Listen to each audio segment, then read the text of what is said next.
Place and community is something that defines small towns and is considered void in big cities. Often, these small towns are rivaled against big city teams for the big game. These small towns represent the real America, an American national identity, and create nostalgic visions of idyllic and a mythical golden age of the United States. In some films, like Varsity Blues, these small towns can be seen as oppressive, but for others, like Hoosiers, they are representative of opportunity. Regardless of how it is portrayed, the importance of sports in a small town cannot be overstated. Over time, we have seen the idea of a small town sports movie be reappropriated over the years. In this chapter, the movie's author, Katharina Bonsall, used to display this point are Hoosiers, Remember the Titans, and Coach Carter. Bonsall first discusses topophilia, which means situations where sentiment is coupled with place and characterized by an intense identification between people and place. Through this, we see place bonding and place boosterism. Place bonding gives one a strong sense of attachment to the small town, while place boosterism is about how well the local team is doing, often shown through displays of signs and championships. On the other side of the coin, topophobia can strike fear into outsiders, specifically visiting teams. The most common way this sense of place and community is demonstrated in film is through the opening sequence, where the film may show shots throughout the town. Like the sense of place, the sense of community is established well, something that is considered as exclusive to small towns and unavailable in big cities. Again, community draws on a sense of romantic nostalgia for agrarian Puritan ancestors, which is not representative of the true population distribution of the United States. Agriculture has been considered the economic backbone of our nation and social organization, and thus small town films draw on that to show the sense of importance that their rural lifestyle has on them in the country. Communities are shown by having the townspeople very invested in their team and seeing team success as success of their own. Small towns are almost always shown with the team sports because of a sense of place and community. The team directly reflects the people of the city that it plays in. Then, there's an aspect of the American dream, which is critical to these films to invoke nostalgia and a desired future. In sports movies, winning the big game is often seen as winning your dreams or accomplishing what you were working for. Typically, we see this through a player making it out of his town with a scholarship, winning the game, or earning respect. Hoosiers takes place in the small town of Hickory, Indiana. In this film, the sense of place is immediately built in the title sequence as there's a long shot of a car driving down a long road. The scene is slow with very few people on screen. The car being driven is that of Coach Dale, who is on his way to Hickory to become the head basketball coach for the Hickory Huskers. As Dale approaches Hickory, he is approaching the real America, which is characterized by barns, clapboard houses, and churches, fields, narrow bridges, and long roads, American flags, country people, and boys shooting baskets before their morning chores. Through this scene, Hoosiers establishes the small townness of Hickory and gives a sense of nostalgia to viewers about what the real America is. Remember the Titans takes place in Alexandria, Virginia. It builds on Hoosiers' idea of a small town and hybridizes it. It is the mid-1960s, and the city has about 90,000 citizens. This sense of place is set up with shots of golden fall leaves floating to the ground in a graveyard. Immediately, there's a sense of loss and nostalgia. There's golden sun and unity, visualizing where the story is going. Then, there's interrupted by a flashback showing race riots in Alexandria, where police are attempting to keep whites and blacks apart. These two shots conflict each other and foreshadow the rest of the film. The scenes of rioting contribute that there's cityness as opposed to a townness about Alexandria. However, that does not stop the same emotions being touched upon as Hoosiers. By the end of the film, the city becomes racially integrated and gives the small town feel again. Remember the Titans was able to hybridize what was considered the real America and bring it to a bigger city. The next movie the chapter really focuses on is Coach Carter. Coach Carter takes from Remember the Titans and paves its own path into what a small town sports movie can be like. Just like Hoosiers and Remember the Titans, there's an opening sequence giving the film a sense of place. Instead of traditional farm shots, we go through rundown streets, pick up basketball games being played, and security guards at the gym. The title sequence turns Hoosiers inside and out and reverses all of the idyllic natures of country life to the rough life portrayed in Richmond, California. The movie also does a good job of constructing a sense of place with Coach Carter, which utilizes topophilia to give the movie a small town feel. Citizen involvement in the town's program is something often displayed in these films. In Hoosiers, the townspeople have such an association with the Hickory Huskers that there is a deep emotional investment in the team's success. They are so involved that there is even a town vote to get rid of Coach Dale, one that is nixed by star player Jimmy Chitwood, who comes to Coach Dale's defense in his return to the team. In Hickory, there is a sense of community that is also linked to a sense of place, as there are shots of cars following the team bus and signs throughout the town that say "Go Huskers." Hoosiers as a title is something that is important because people from Indiana are referred to as Hoosiers and the long tradition the state has with basketball. Both of these bring more of a sense of attachment to Hickory.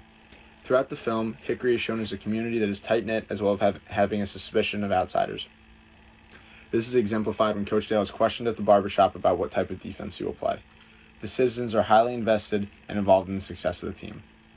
In Remember the Titans, we see football as a source of pride for Alexandria, Virginia.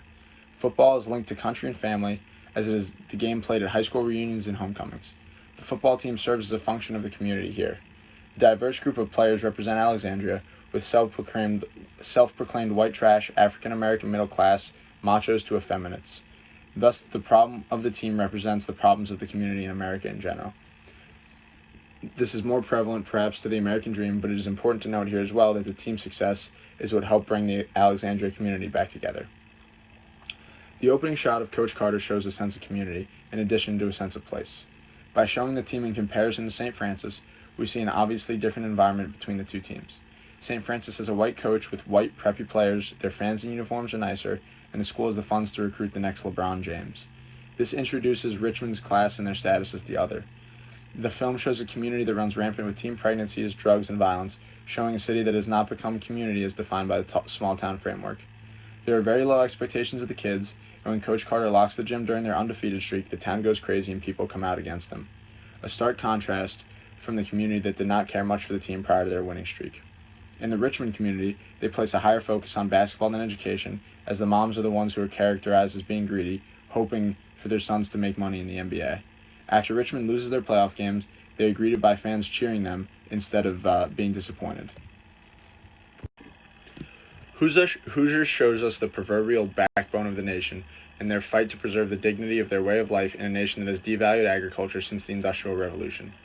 The sports team is used as a metaphor for this as they fight for the state championship and come up with a win against a favored city team. This win is symbolic as it represents a small town's lifestyle defeating the lifestyle of the big city and reinforces the understanding that agriculture is the basis of social organization in America. It represents a win for the American dream. Another part of the American dream is for Coach Norman Dale, who is a successful former college coach with a shady past in terms of player treatment. For Coach Dale, his American dream is one of redemption and looking to restore his reputation through success on the basketball court. Coach Dale's ultimate triumphs are also representative of his determination and self-reliance, which are two traits linked to agrarian and Puritan culture. And Remember the Titans, we see the American dream as overcoming racism by using the myth of brotherhood. The myth can be defined as the idealistic dream of equality. Throughout the film, Coach Boone uses sports as a lesson to teach his players about life. They learn respect for each other through football. He makes the players share bedrooms and their family histories with each other and participate in crazy drills that force the team to bond.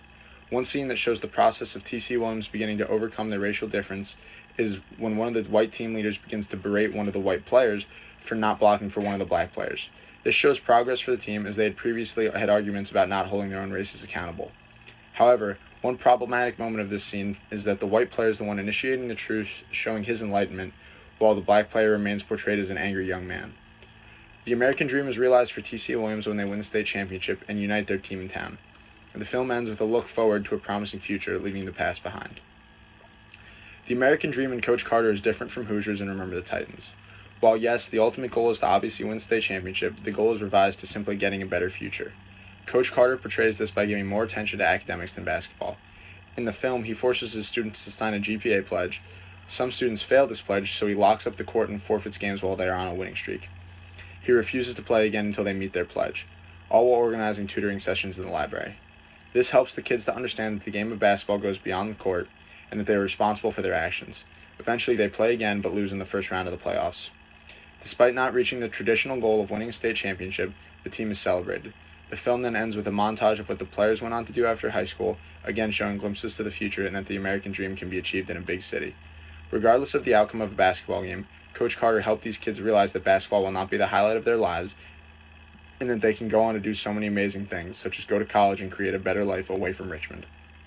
This is shown most notably when all of the kids and their accomplishments are shown at the end of the film. This film helped to show that the American dream can be achieved by people in urban environments and that it really can be achieved from anywhere. Hoosiers shows an immense pride and teamwork as well. As a very small community, their win over the city team shows that they can only work if they do everything as a team and everyone sticks together. They do not want to question the status quo. Another aspect of small towns in these films is the lack of women representation. In Hoosiers, the main female character is Vice Principal Fleener, who really begins as an antagonist of the basketball team because she thinks it takes away from the academics that will help get the kids out of Hickory. Her return to Hickory after failing to escape the small town leads to discredit the necessity for change within the town. The only change allowed is from Coach Dale, who introduces old values such as discipline, teamwork, and fundamentals. Again, all aspects of agrarian culture. There is also an absence of race, class, or gender consciousness. Nearly everyone in the film is white, and the only African American players that show up are from the city in the final game, which is historically inaccurate. The nostalgia is drawn on an innocent 1950s America that is untouched by complicated matters such as race, class, and gender.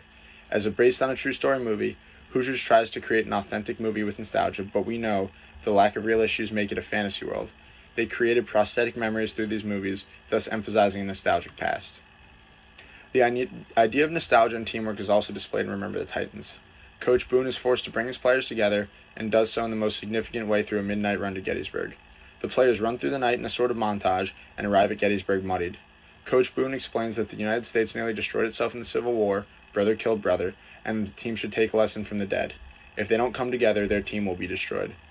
This site was a turning point for the Civil War and the United States.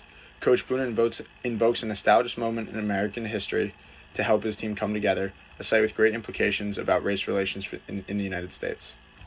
Coach Carter does not always invoke the same principles that the other films do, especially in terms of his focus on academics, but he is a similar coach in the fact that he is hard-nosed and wants things done his way. There's a GPA pledge to making players wear suits on game days, running for being late, push-ups for giving attitude, and making kids sit in the front row of class. Like the other films that were examined, Coach Carter also portrays women as useful for helping men, as the Richmond Oilers play names are the names of Coach Carter's sisters.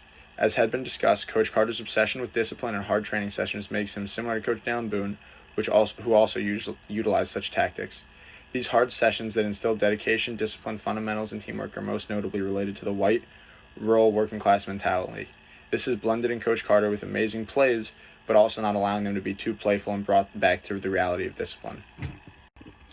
The movie I chose to examine is Friday Night Lights. Friday Night Lights is about a high school football team in Odessa, Texas, that chronicles their season all the way through the state championship game. Throughout the film, we see a mixture of the season and the personal lives of the characters and their growth throughout their senior season. Friday Night Lights title sequence opens with a based on a true story, something to help drum up nostalgia and provide prosthetic memories. In the sequence, we see a shot of empty field and highways with very few cars on them. We move to a shot of Ratliff Stadium, which is called a monument to football in Odessa. Wherever there are shots in Odessa, it looks like there are hardly anyone around. For instance, Winchell, Chavez, and Billingsley are skeet shooting behind some old construction for a scene of the film. In general, there's just a lot of nothingness around Odessa. There's even the direct quote that Odessa is a small town. All in all, the title sequence builds a sense of place just like all three movies the chapter examined. To say that the community of Odessa is involved in the football program is a major understatement. They live and die with each game. They even put for sale signs on Coach Gaines' yard when they lose a game badly. Part of the title sequence is a voiceover to the radio show detailing the upcoming season. One call that stood out to me was a caller that said if they paid the head coach $100,000, he would not care, so long as they won a state championship. We also see place boosterism within the community with a list of accomplishments by the previous Permian football teams and signs in people's yards.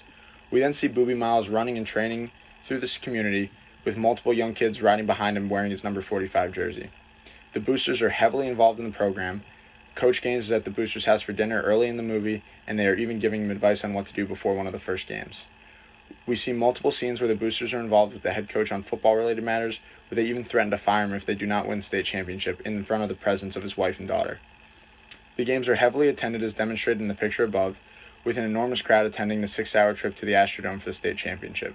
People are so involved in the program that they even have pets named Mojo and Panther, two nicknames for the Permian football team. There is also a serious us versus them dynamic with Midland Lee and Dallas Carter. For the regular season, Midland Lee is highlighted as Permian's biggest rival and the team they need to beat. This comes to a crescendo when Permian loses to Midland and Mike Winchell is crying in the locker room, slamming his head against the wall. Then, when they go on to the state tournament, the clips of the games are brief and the only two teams highlighted are Permian and Dallas Carter. All roads lead to Dallas Carter, us versus them. Ultimately, Permian does end up facing Dallas Carter in the state championship. The American Dream is something that is different for really each character throughout the film. Mike Winchell's American Dream is earning a spot on a college team and getting out of Odessa. This is shown through his countless hours of training and investment in himself. highlighted most by when his mom asked him if he's going to get a scholarship, as well as Coach Gaines asking if he wants to play college ball and get out of Odessa. Boobie Miles' American dream is similar but different. While Mike wanted to just get out, Boobie wanted to get out, go to the NFL, get rich, and do things like buy his uncle a house. There are countless scenes of scouts coming to watch Boobie play in practice, and when he hurts his knee, it is very clear that his future is in jeopardy. He goes to multiple doctors, berates one of them, and lies to his coach about whether or not he can play. When he finally leaves the team because he can no longer play, he collapses into tears in his uncle's arms and says that the only thing that he can do is play football. The Billingsleys have an interesting relationship. Constantly, Charles Billingsley is abusing his son Don because he claims that Don cannot play football and that he's not a man. He berates him on the field, in his car, and in their home. Eventually, he admits that he's so hard on him because it is all he'll ever have. This is a projection of his own life where he peaked at Permian High School and feels that it's the best thing he's ever done. For Don, part of his American dream is winning a state championship but really making his dad proud. When they lose the state championship, he cries in his father's arms, who clearly has grown proud of him, and places a state championship ring on Don's finger. A very powerful moment. Then we have Brian Chavez, where his American dream was going on to Harvard. There are constant scenes throughout the movie where people are in town wearing their state championship rings, and it's a tremendous point of pride. Boobie walks up to everyone in the beginning of the first day of practice asking them about state. It's a way of life. However, at halftime of the state championship, Coach Gaines gives a speech about perfection, telling them that being perfect is knowing that they did everything that they could do, that they can look their brother in the eyes knowing that they did not let them down. There's a scene after that moment where Mike looks one of his teammates directly in the eye as they're being beaten, and it symbolizes knowing that they have done everything that they can do to win. Despite not winning the championship, they were a perfect team. Coach Gaines is the head coach of the Permian Panthers. He's a little bit different than some of the other coaches that have been discussed. He's definitely hard on his players, sometimes berating them on the sidelines or making them do punishing drills. However, he is also very emotionally intelligent. There are clips of him in Mike Winchell's house, driving Mike home, being in Boobie's house with his uncle, giving a great speech about perfection. He really helps Mike realize that his mom will be okay without him, and tells Mike that he's going to fly one day. Something that is not really emphasized until the end of the movie is racism. It seems that the town of Permian has diversity, or at least on the football team, and the only real reference to race up until the state championship is when the boys go out one night, there's a very distinct white party versus a black party. Things change once they get to the state championship.